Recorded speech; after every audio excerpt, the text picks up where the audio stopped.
지난 한 주간에도 주 안에서 어떻게 샬롬을 누리셨습니까? 아멘. 벌써 오늘이 2024년 이제 마지막 성령 주일인데요. 여러분 1년간 여러분의 삶은 어떠셨습니까? 막 기쁘셨습니까? 아니면 때로는 이렇게 인생을 12곡에 넘는 것처럼 어려움도 있었습니까? 아마 대부분은 다 이렇게 12곡의 인생을 살아가는 것 같은 삶을 사셨을 수도 있습니다. 여러분, 그런데 그 12곡의 인생을 살아가는 것은 모든 인류에게 동등한 문제입니다. 삶을 살아가면서 누구나 이렇게 화평하고 기쁘고 복된 삶을 살아갈 수만은 없습니다. 때로는 어려움이 있고요, 넘어질 때도 있고요, 또 그 안에서 넘어뜨림을 당하지만 우리 주님께서 일으켜 주실 것을 확실히 믿으면서 일어나는 성도들이 있습니다. 이것이 바로 세상을 살아가는 자들과, 아니 성도가 살아가는 두 종류의 부류의 사람이 존재하는 이유이기도 한 것 같습니다. 여러분, 우리가 영구표어가 있습니다. 옆에 보이는 것은 우리 교회의 설립 초반부터 하나님께 받은 말씀으로 한 영구표어고요. 그리고 우리에게는 2024년도의 표어가 또 있죠. 그것이 무엇이었습니까? 죄를 미워하는 그렇습니다. 2024년도의 표어는 죄를 미워하는 삶을 살아가자. 그래서 원포인트 설교로 계속 죄에 대해서 여러분들과 함께 나누고 있었습니다. 여러분, 죄를 미워하기 위해서 어떠한 삶을 사셨습니까? 또 죄를 미워하기 위해서 여러분들은 얼마나 우리에게 주어진 이 실천사항 3가지를 가슴에 품고 기도하면서 사셨습니까? 그 실천사항은 이렇습니다. 죄를 미워하여 자신과의 싸움에서 이기기 위해, 죄를 미워해서 환경과의 싸움에서 이기기 위해, 죄를 미워해서 악한 영들과의 싸움에서 이기기 위해. 죄는 사실 이 3가지의 싸움일 수밖에 없는 겁니다. 우리 교회는 이 받은 말씀을 삶에서 적용하면서 살아가다 보니까요, 어느덧 벌써 2024년도에 이제 마지막 주일로 다가오게 된 거 아니겠습니까? 여러분, 특별히 오늘은요, 한 해 여러분의 마지막 주일로서 1년 동안 여러분들이 가르침받은 이 말씀들을 한번 점검해 보면서, 말씀들을 기억하면서 나 자신의 삶을 점검해 보고, 또 반성할 것이 있으면 우리가 반성을 하면서 바라기는 2025년 말씀으로 다시 일어설 수 있는 결단의 시간이 되기를 주님의 이름으로 축복합니다. 아멘. 할렐루야. 여러분, 성경은 어떤 것을 죄라고 할까요? 그 전에 오늘 말씀은요, 우리가 2024년도에 여러분들과 함께 나누었던 하나님의 말씀들을요, 다 점검하는 시간입니다. 그러니까 1월 7일 첫 주부터 지난주까지 나누었던 말씀들이요, 오늘 말씀들이 다 들어가 있습니다. 여러분, 이거 찾는데 사실 힘들더라고요. 한 해 동안 다 읽어보는데도 힘이 들고요. 자, 그래서 이야기를 하는데, 여러분, 거듭해서 계속 말씀드렸습니다. 성경은 죄를 뭐라고 말씀하고 있죠? 죽음. 주여, 할렐루야. 참, 우리는 이렇게 놀라운 하나님의 은혜를 경험하면서 살아가고 있습니다. 52주 동안 계속 말씀을 드렸는데 우리가 이거를 까먹을 수 있는 망각의 은사가 있다는 것 자체가 놀라운 주의 은혜다. 그래야 제가 했던 얘기를 또 할 수 있으니까. 또 하면 어떻다? 늘 새롭다. 분명히 들었는데. 여러분, 죄는요, 성경에서 말하는 죄는 그거라고 말씀드리지 않았습니까? 하나님께서 세우신 질서를 파괴하는 거. 이제 기억나세요? 아멘. 기억 안 나세요? 나요. 기억나죠? 여러분, 질서는 죄는 하나님께서 세워놓으신 질서를 파괴하는 거, 그게 죄입니다. 그래서요, 여러분, 우리가 이 죄를 이해하기 위해서는요, 3가지를 또 이해해야 된다라고 말씀드렸어요. 첫째, 창조. 그리고 창조와 함께 더불어 죄와 더불어 다음으로 파생되는 게 은혜. 이 3가지 기억나세요? 자, 그러면 창조는 뭐라고 그랬죠? 하나님께서 아무것도 없는 공간에 질서를 세워놨다. 이 혼돈의 시간을 하나님께서 잘 정비해 놓으셨다. 그것이 바로 창조다. 창조에는 우리도 포함이 되는 겁니다. 태초의 첫 사람인 아담의 갈빗대를 취해서 하와, 그의 아내를 만들고, 그리고 나서 하나님께서 이 모든 것을 6일 동안 창조하시고 난 다음에 하나님께서 하셨던 말씀이 뭐예요? 하나님이 보시기에 좋았더라. 심히 좋았건 그냥 좋았건 우리가 알 수 있는 것은 좋았다, 토부. 좋았다라는 말이에요. 여러분 이게 무엇을 의미합니까? 하나님께서 보시기에 완벽했다라는 거예요. 그 창조가 조금도 부족함이 없고 조금도 남음이 없는 정말 하나님이 보시기에 심히 좋을 정도로 완벽했다. 그게 여러분 창조예요. 그런데 이 창조에요 죄가 들어오게 됩니다. 죄가 어떻게 들어옵니까? 아담의 죄로 인해서. 물론 먹은 건 하와이지만 하와가 하나님께서 금하신 선악을 알게 하는 나무의 그 실과를 먹고 난 후부터 어떻게 될까요? 자신의 남편을 끌어들이죠. 여러분 아담의 죄가 그겁니다. 왜 이것을 아담의 죄라고 이야기를 하느냐? 그 선악을 금지하는 나무의 열매를 먹은 것은 하와였는데 여러분 늘 말씀드리지만 교육은 뭐라고요? 반복이에요. 반복. 하와에게 이야기를 했겠죠. 아담은. 그러나 그걸 얼마나 가르쳤겠습니까? 계속해서 귀에 딱지가 붙을 정도로 계속 이야기를 해야 돼요. 여러분 그래서요 설교도 반복이 돼야 되는 거고요. 학생도 학교에서 반복적으로 교육을 받습니다. 삶에 있어서 우리가 예절이라는 것을 갖고 있는 것, 도덕적인 규범들을 가지고 있는 것은요 다 교육을 통해서예요. 가정교육을 통해서건 어른들의 교육이건 아이들과의 관계 가운데에서 교육이건 아니면 국가에서 세운 교육의 제도를 통해서 우리가 교육을 받건 모든 것은 교육이 반복이 되었기 때문에 사람이 살아가면서 사람다운 삶의 모습으로 살아가고 있는 것이죠. 그런데 우리는 착각을 합니다. 교회에서만큼은 착각을 해요. 마치 하와와 같습니다. 에이 했던 말 또 하네. 저거 지난번에도 말했잖아. 여러분 우리가요 교육이 반복돼서 그것이 체득화되어서 삶으로 드러나지 않는다면 그것은 교육이 된 게 아니죠. 그냥 듣고 그때 들었던 말씀 오늘 또 생각나네. 왜 했던 얘기를 또 할까? 이것뿐이에요.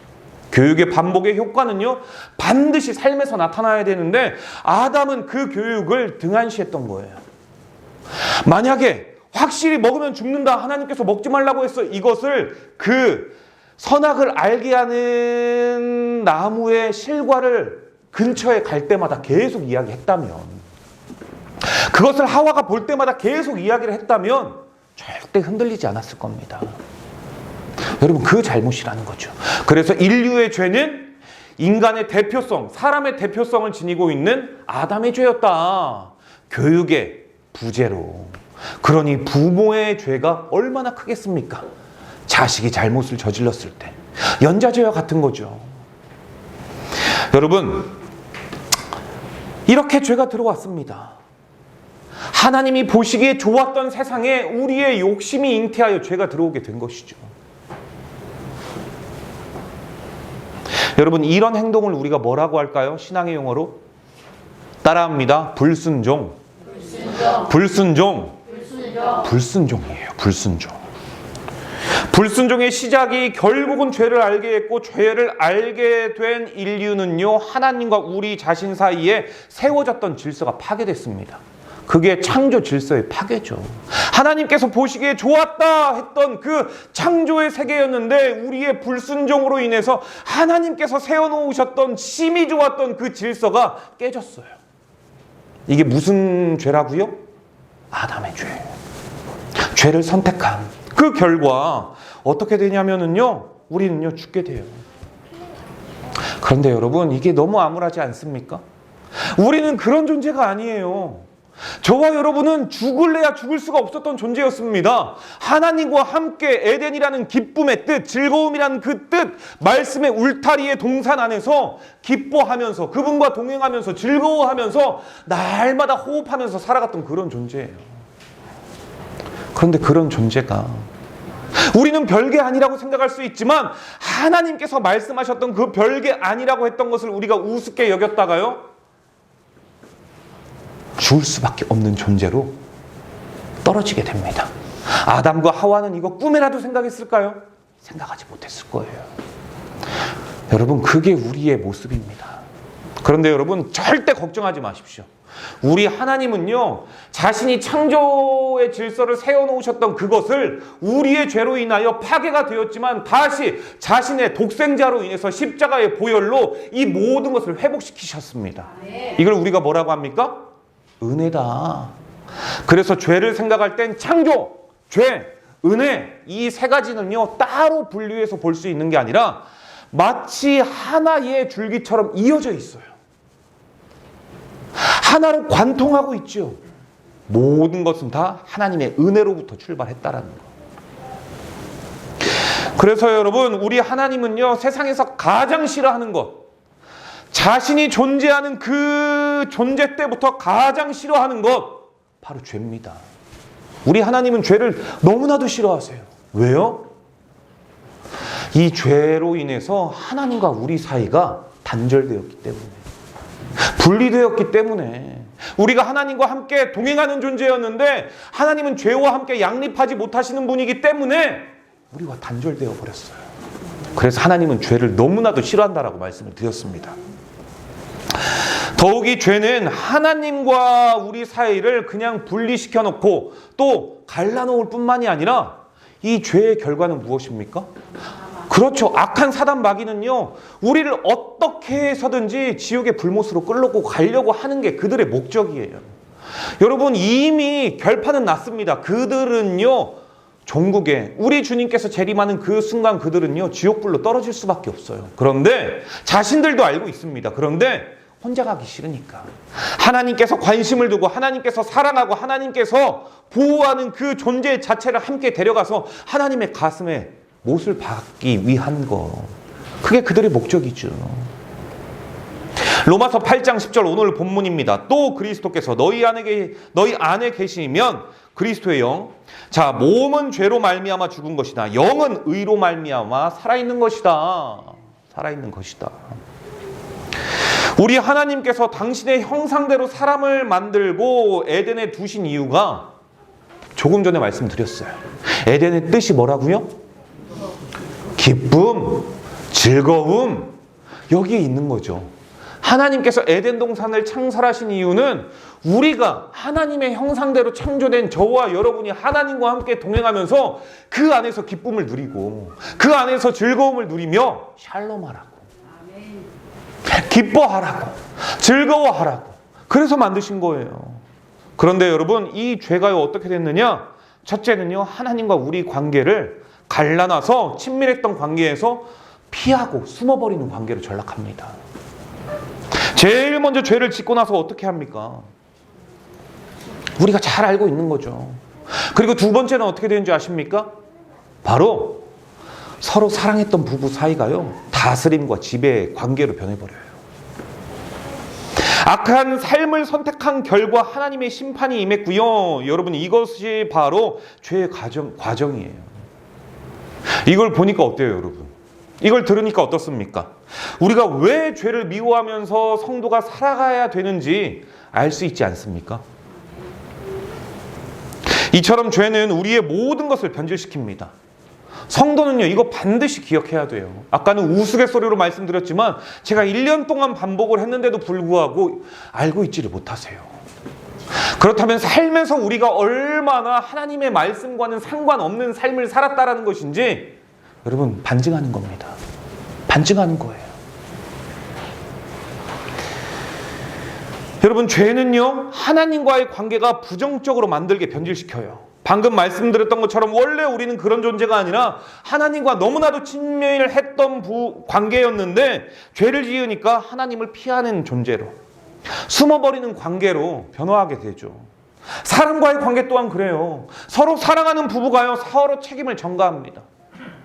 남 탓하고요, 돌리는 부정적인 관계로 사람과 사람 사이에서 그렇게 살아가요. 네가 했느니 아니니. 그게 바로 여러분, 지배하고요, 또 다스리는 관계라는 거 아니겠습니까? 이렇게 변질된 이유가 뭐라고요? 죄 때문이다. 죄 때문이다.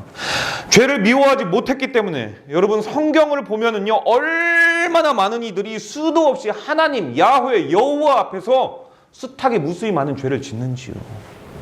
태초에 아담과 하와가 그랬고요, 노아의 시대의 사람들이 그랬고, 출애굽했었던 당시의 사람들이 하나님을 향해서 얼마나 원망과 불평을 했는지요. 또 사사 시대에는요, 뭐라고 이야기를 합니까? 그때에 이스라엘에 왕이 없으므로 사람들이 각기 자기 소견에 옳은 대로 행했다. 여러분, 그렇게 이스라엘의 왕은 분명히 하나님이신데도 불구하고 왕이 없다라고 사람들이 치부하고 그들이 어떤 죄를 짓습니까? 대표적으로요, 하나님께서 가장 가증하게 여겼던 인신제사를 드려요. 인신제사를 드렸던 세상의 사사 누굽니까? 입다가요, 하나님이 나와 함께 하셔가지고 이 전쟁에서 승리하게 돌아오게 하신다면 돌아오는 그 즉시 내가 처음 보는 사람을 하나님 앞에 바치겠습니다. 그게 누구예요? 자신의 딸이에요. 자신의 딸. 결국은 바치죠. 하나님은 원한 적이 없습니다. 이방 모습들 각자 자기 소견에 보니까 그게 있을 것 같아. 그게 굉장히 뭔가 좀 설득력이 있는데 이방 신들을 보니까 좀 그렇게 해. 우리 하나님도 이거 좋아하실 거야. 인신제사를 드렸다라는 증거죠. 성도가요, 사사가요, 우리가요, 가르쳤던 말씀을 물어보면 대답하지 못하는 우리가 그럴 수 있다는 거예요, 여러분.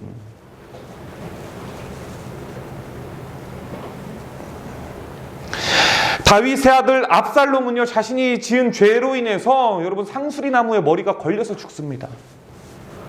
신약으로 넘어와서요, 아나니아 삽비라 부부는요, 사람들에게 칭찬을 받고 싶어서 하나님 자신들이 봉헌하려고 했었던 그 봉헌함을 사도들 앞에 다 내놓으면서 이것이 밭을 전부 팔아가지고 내놓은 그겁니다. 사실 일정 부분은 인마이 포켓 했으면서 여러분, 내놓은 거 일부라도 내놓은 게 어딥니까? 아니, 일부만 뺀 게 어딥니까? 상당히 많은 금액을 하나님 앞에 드렸을 거예요. 적어도요 10분지 9는 드렸겠죠. 일은 자신들이 갖고. 그런데 그걸 사실대로만 말하면 되는데 사람들의 칭찬을 얻고자 자신들의 관심은 하나님이 아니라 사람들에게 가 있으면서 마치 하나님 앞에서 신앙이 좋은 양 그렇게 속이면서 살아가니까 하나님께서 바로 쳐서 죽인 거죠. 여러분, 이뿐만이 아닙니다. 지금까지 말씀드렸던 거는요, 1년 동안 제가 설교했었던 모든 내용들입니다. 그 인물들이지요. 여러분, 그뿐만이 아닙니다. 세상에 예수님의 제자 아나니아와 삽비라가 성도라면은 여러분, 예수님의 제자 가룟 유다 자신의 스승을 팔아버려요. 여러분, 그런데 가룟 유다가 어떤 사람이었습니까? 예수님께서 가장 아끼고 예수님께서 가장 사랑했던 부류 중에 하나였어요. 물론 모든 12제자를 사랑했겠지만 잘 보십시오. 최후의 만찬 때 가장 중요한 자리에는요, 사랑하는 사람은 가장 이쪽에 둔다라고 했어요. 그것은 요한이고요. 가장 신뢰할 만한 사람은 반대편에 앉힌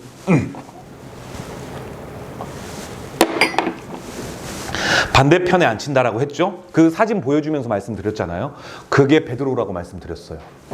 그리고 가장 믿을만하고 신뢰할 만할 수 있는 사람을 자신의 그 예수님의 바로 옆에 또 앉힌다라고 했어요. 양쪽이 있다면. 그곳이 어디요? 그곳이 누구요? 가룟 유다.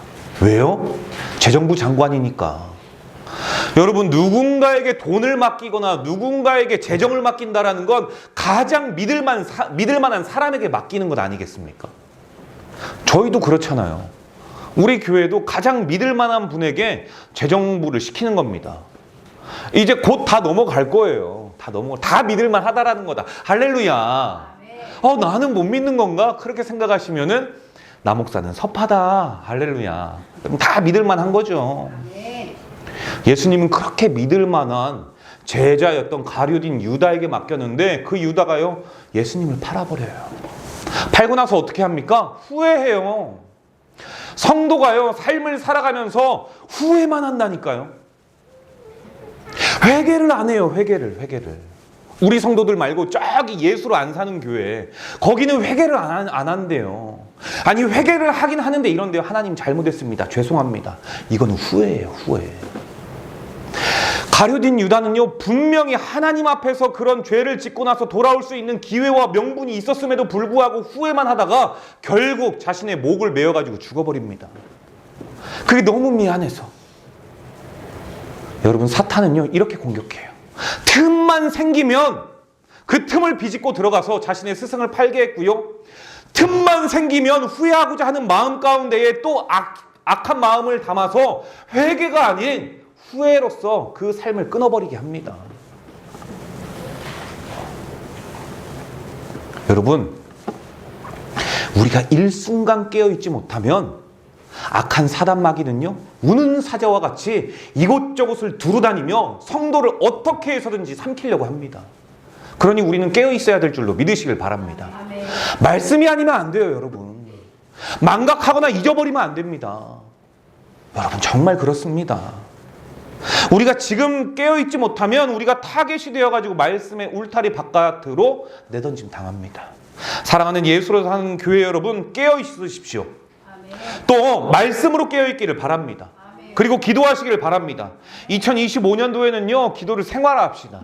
아멘. 여러분, 기도가 아니면 이런 능력이 일어날 수가 없어요. 아멘. 그러니 바라기는 기도만 하지 않기를 또한 주님의 이름으로 축복합니다. 아멘. 여러분, 우리가 기도한다라고 이야기를 하는데 대부분 말씀이 중심이 되는 기도를 하지 않아요. 이거 정말 문제입니다. 이거요, 그냥 점쟁이 찾아가는 것과 똑같고요. 이거 그냥요, 어디 저 부처님 찾아가는 것과 똑같습니다. 주시옵소서, 주시옵소서, 주시옵소서. 말씀이 기반이 안 됐는데. 사실 예수님의 이름으로 기도드렸습니다. 이것만 빼고 알라신의 이름으로 기도드렸습니다. 장군신의 이름으로 간절히 굿했습니다. 뭐가 달라요? 성도가 다른 이유는요, 말씀이 기반이 돼서 기도를 해야 되기 때문에 다른 겁니다. 아멘. 깨어있기를 원하는 우리에게 잠언 4장 23절은 이렇게 말하고 있습니다. 모든 지킬 만한 것 중에 더욱 내 마음을 지키라. 생명의 근원이 이에서 남이니라. 할렐루야. 여러분, 우리가 깨어서 우리의 마음을 지키지 못하고 우리에게 틈이 생기면 일순간 유다의 마음에 악한 생각을 집어넣었던 것처럼 우리가 그렇게 변화될 수 있어요. 마귀에게 쓰임받는 성도가 되는 거죠. 죄는 이처럼 무섭습니다. 얼마나 무서우냐? 가인이 자신의 마음을 지키지 못하고 틈을 생기게 한 순간 악한 사단 마귀가 바로 침투해서 동생 아벨을 돌로 쳐 죽게 만드는 이 정도의 무서움이 있는 거예요. 이 정도의 무서움이. 죄는 이처럼 무섭습니다. 그래서 우리가 죄를 미워하는 삶을 살아가기 위해서는요, 두 가지 방법이 필요하다라고 말씀드렸어요. 갈라디아서 5장 16절의 방법인데요. 내가 이르노니 너희는 성령을 따라 행하라. 그리하면 육체의 욕심을 이루지 아니하리라. 여러분, 성령을 따라 살면은 육체의 욕심을 이루지 않고 따르지 않고 살아갈 수 있대요. 이거 얼마나 복된 말씀입니까? 우리가 우리 자신을 알잖아요. 내가 얼마나 추잡하고 내가 얼마나 욕심이 많고 내가 얼마나 세상의 것들로 가득 차 있는지. 말로는 아니라고 이야기를 하지만 정말 내 관심과 마음은 어떻게 해서든지 세상에서 조금 더 부귀영화 누리고 싶고 어떻게 해서든지 조금만 더 가지고 싶고 그것이 우리의 마음인데 여러분, 그것은요, 육체의 죽음의 길로 인도하는 거래요. 이것을 이길 수 있는 게 성령이래요. 성령을 따라 행하는 성도의 삶은 반드시 육체의 욕심을 따르지 않는 삶이라고 합니다. 반대로 육체의 욕심은 죄를 따라 행하는 자의 삶이라고 말씀을 하고 있어요. 여러분, 우리가 예수쟁이라고 불리는 이유가 무엇입니까? 죄에서 자유한 자들 아니겠습니까? 그걸 예수쟁이라고 이야기를 하잖아요. 죄와 관련이 없는 게 아니라 하나님의 은혜로 대속의 제물로 우리를 모두 십자가의 보혈의 은혜로 우리를 구원하신 그 예수 그리스도의 이름으로 기도하는 거. 그렇기 때문에 우리는 죄와 상관없는 자들이잖아요. 주님의 이름으로 회개하면 된다라는 그 믿음이 우리 안에 있는 거잖아요. 이게 없는 사람들의 특징은 몰라, 나 천국 갈지 안 갈지 모르겠어. 예수님을 믿는다라고 하면서 우리가 여기에서는 흔들려요. 십자가의 대속의 능력이 있는데, 죄를 회개할 수 있는 능력이 있는데, 죄를 회개하면요, 재판부에서도요, 공소시효 없다라고 이야기를 해요. 그러면 우리는 감옥 가지 않죠. 하물며 하나님께서 자신의 독생자를 우리에게 내세워서 죄 없다라고 십자가에 못을 박아서 꽝꽝꽝 그의 사랑을 확증하셨는데 우리가 믿지 못해요. 설마 내가 이렇게 추악한 사람인데. 여러분, 우리가 예수를 믿는다라는 것은 그분의 이름으로 모든 죄를 고백한다라는 것이고, 그렇기 때문에 죄가 아니라 우리는요, 저천성, 새 예루살렘에서 살아가는 성도라는 거 아니겠습니까? 이것이 예수 믿는 자들의 특권이요, 성령 하나님과 함께하는 자들의 여러분 특권이에요. 특권. 그러니 바라기는 우리 예수로 사는 교회 성도들은 죄로부터 자유로워졌으니 당연히 성령을 따라 행하는 삶을 살아갈 수 있기를 주님의 이름으로 축복합니다. 아멘. 저와 여러분 안에 성령님께서 내주하고 계심을 믿습니까? 믿으십니까? 확실히 믿으십니까? 여러분, 그러면 이제부터 말씀 잘 들으세요. 성령 하나님께서 여러분들을 지배하실 수 있도록, 여러분이 여러분을 다스려서 채통을 지키는 게 아니라 성령 하나님께서 여러분을 이끌어 가셔서 성령 하나님께서 여러분의 채통을 지키실 수 있도록 잘 들으시길 바랍니다. 여러분, 우리가 성령 하나님이 내주하고 있다는 사실을 믿는다면요, 우리는 찬송이 달라져야 돼요. 몇 번 말씀을 드렸습니다. 거듭은 아니었지만, 계속해서는 아니었지만 몇 번 말씀드렸어요. 찬송이 달라져야 되는 것은요, 찬송의 목소리가 달라져야 돼요. 그리고요, 그 찬송의 깊이와 의미가, 가사의 내용이 더 달라져야 됩니다. 저는 이러한 분들을 보면은요, 아, 저분들이 성령의 인도하심 따라 살아가고 있구나. 우리가 찬양을 할 때요, 목소리 내지 않아요. 정말 목 아픈 거 아십니까? 이거 틀어놓으니까 목이 건조해져가지고 좀 그 문제도 있기는 하지만, 여러분, 저 흥나라고 부르는 게 아니에요. 여러분이 성령 하나님의 인도하심을 받았다라는 증거를 보면은 일단 목소리가 크고요, 찬양을 크게 부릅니다. 이거는 말이 필요 없는 거예요. 하나님을 생각하지 않는데 어떻게 목소리를 크게 부를 수 있겠어요? 지금 오늘 내가 남편과 싸워서, 아내와 싸워서 내가 받지 못한 떼먹힌 돈 때문에 근심과 걱정해가지고 여기 앉아있는데, 목사님 지금 제가 찬양 부를 기분이 납니까? 이거 육체적 소욕을 따르는 거겠죠. 하나님을 따르면요, 일단 경배, 예배자 앞에 머리 숙이러 왔다면 그거는 뒷전이라는 거예요. 여러분, 그러니 찬송이요, 클 수밖에 없습니다. 이러한 분들은요, 성령님의 인도하심을 확실히 받는다라는 증거입니다. 이렇게 살아가는데 그분들은요, 이 땅에 살아가는 게 천국이죠. 천국 맛을 보죠. 왜? 마치 천국과 같이 주님과 함께 말씀을 읽는 것이 즐겁고 찬양하는 것이 즐거우니까 그 사람의 삶이 천국이지 않겠습니까? 이 모든 것이 말씀을 가르치는, 말씀의 가르침을 통한 주일, 이 주일을 중심으로 성령님의 인도하심을 받으니 우리 마음이 즐거울 수밖에 없고 기쁠 수밖에 없는 겁니다. 여러분, 이처럼 죄를 멀리할 수 있는 것은요, 오직 성령님의 인도하심을 따라 가능해요. 둘째, 죄를 미워하는 삶을 살아가기 위해서 성령 하나님의 도우심을 구하면서 살았느냐. 성령에 따라서 육체의 소욕을 따르고 아니면 성령의 인도하심을 따랐느냐가 첫 번째라면, 두 번째는 내가 그 성령 하나님의 도우심을 간구하면서 살아왔느냐. 이걸 점검해 봐야 돼요. 그렇다면 우리는 왜 성령의 도우심을 구해야 하는가? 우리가 죄를 미워하기 원하는 것은요, 우리의 마음이기도 하지만 우리의 마음대로는 되지 않기 때문이에요. 내가 하려면 안 돼요. 성령의 능력, 곧 성령님께서 하시는 일이기 때문에 가능한 겁니다. 여러분, 삶에서 성령의 능력, 곧 성령님께서 도우시는 삶을 살아가기를 원하시죠? 그냥 대충 살아가기를 원하십니까? 성령 하나님께서 인도하시는 삶을 살아가기를 원하십니까? 그러면 말씀 읽으셔야 돼요. 말씀 읽으셔야 돼요. 어떻게 해서든지 읽으셔야 됩니다. 이거는요, 여러분, 정말 어려운 거예요. 정말 어려운 거. 하루에 한 장 읽는 게 얼마나 어려운지 아십니까? 여러분, 모든 사람이 삶의 루틴이 있습니다. 그 루틴을 일생 동안 살아간다는 것 정말 힘이 듭니다. 말씀 읽는 거요, 그거 여러분 쉽게 생각하면 안 됩니다. 그냥 이게 활자이기 때문에 쉬울 수 있겠지만 이거를 끊임없이 계속 읽어 나간다는 것, 성령의 인도하심 받지 않으면 못합니다. 성령님께, 하나님께 간절하지 않으면 못합니다. 이거 간절하지 않는 자, 성령의 인도함을 받지 않는 자, 하나님을 믿지 않는 자들은 읽지 않아요. 진짜로 읽지 않습니다. 그리고 내 생각대로 믿을 뿐이죠. 그게 샤머니즘, 입다와 같은 삶이지요. 우리가 예배 시에 받은 말씀대로 살아가려고 몸부림을 칠 때, 그때 비로소 성령의 인도하심을 받을 수 있어요. 여러분, 성령의 일이 뭔가요? 생명을 살리는 겁니다. 말씀으로 인도하는 일입니다. 그러니 성도가 죄를 미워하기 바란다면, 당연히 죽기 싫다면 성령의 도우심을 간구해야죠.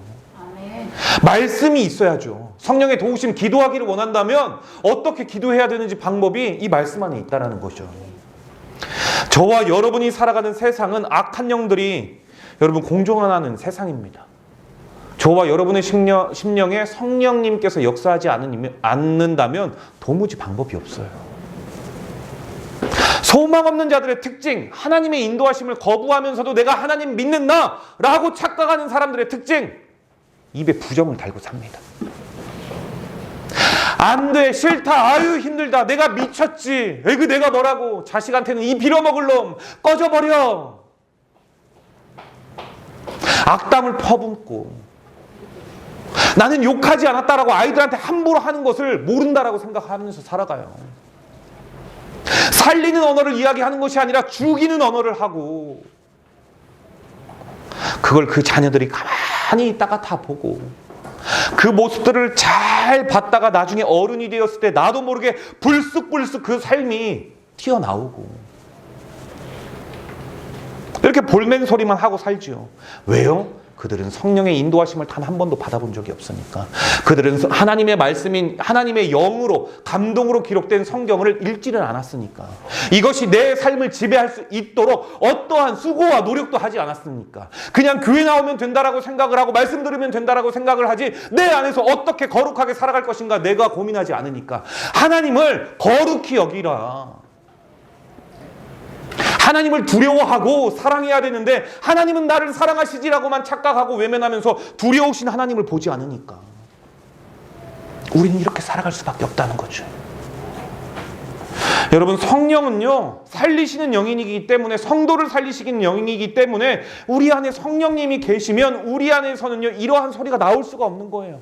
어떤 소리가 나올까요? 찬양이 나올 겁니다. 높은 산이 거친 들이 초막이나 궁궐이나 내 주 예수 계신 곳이 그 어디나 하늘나라 할렐루야 찬양하세.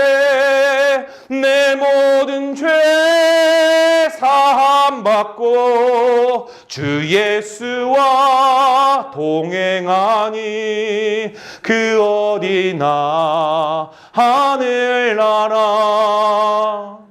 여러분, 이게 성령의 인도하심을 받는 자들의 모습이에요. 환경은 변화되지 않았지만, 내가 아직까지 경제적으로 힘들고 어렵지만, 그럼에도 불구하고 나를 이끌어 가시는 하나님의 그 크신 놀라우신 은혜의 섭리로 인하여 오늘을 살아가고 있고, 그렇기 때문에 내 형편은 그대로이지만 나는 이 땅에서 기쁨을 맛보고 즐거움을 맛보고 천국을 맛보면서 살아가고 있다. 나는 비록 이곳에서 하나님의 자녀의 삶을, 특권을 누리면서 살아가는 하나님의 존재다. 아멘. 그러니까 나를 대충 여길 수가 없는 거예요. 이러한 사랑을 받고 있는 난데, 어디 가서 내가 주눅 들고, 어디 가서 내가 함부로 살아갈 수 있고, 어디에서 나는 그래 나는 그냥 그런 사람이지, 익숙했지, 그렇게 살아갈 수 있겠습니까? 에휴, 나는 이런 존재야, 나는 이렇게 살아가는 게 당연해, 뭐 이제까지 그렇게 살아왔는데. 그렇다면 예수님의 죽음이 얼마나 무의미해요. 얼마나 예수님의 죽음이 값이 없어요. 내가 그런 너를 위해서 죽었니? 내가 그런 대우 받으라고 내가 너 그렇게 살리고 죽은 줄 알아? 아니에요, 여러분, 아니에요. 죄를 미워할 때 가능합니다. 저는요, 이걸 확실히 믿어요. 주님께서 나를 사랑하신다라는 모습 제가 확실히 믿고요, 주님께서 나를 이끌어간다라는 모습 확실히 믿습니다. 눈에 보이는 물질적인 세계로 제가 빠지지는 않습니다. 왜냐? 이거는 성령 하나님과 교제해 본 자만이 느낄 수 있는 것이기 때문에. 로마서 15장 13절 이렇게 말하는데요, 소망의 하나님은 모두 기쁨과 평강을 믿음 안에서 너희에게 충만하게 하사 성령의 능력으로 소망이 넘치게 하시기를 원하노라. 할렐루야. 아멘. 바라기는 저와 여러분에게 이런 성령의 충만함으로 기쁨의 능력이 있기를 바랍니다. 아멘. 성령은 기쁨의 영이기 때문입니다. 오늘은 2024년도 마지막 주일을 보내면서 한 해 동안 나는 신앙적으로 어떤 삶을 살았고 어떤 변화가 있었는지 생각해 보았으면 좋겠습니다. 말씀의 울타리 안에서 나의 신앙이 성장했는지 아니면 요동을 쳤는지 만약 여러분 전자가 아니라 할지라도요 걱정하지 마십시오. 4년도가요 3일이나 남았어요. 3일이나 남았어요.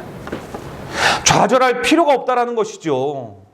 이번 한 주간 2024년이 끝나는 주간이기도 하지만 동시에 2025년이 새롭게 주어지는 역사적인 시간의 주간이기도 합니다. 그러니까 남은 3일 포기하지 마시고 오늘 받은 말씀, 이 30분의 말씀을 마지막까지 잘 여러분들이 지켜서 반드시 이번 주간에는 승리하시길 바랍니다. 아멘. 할렐루야. 기도하겠습니다.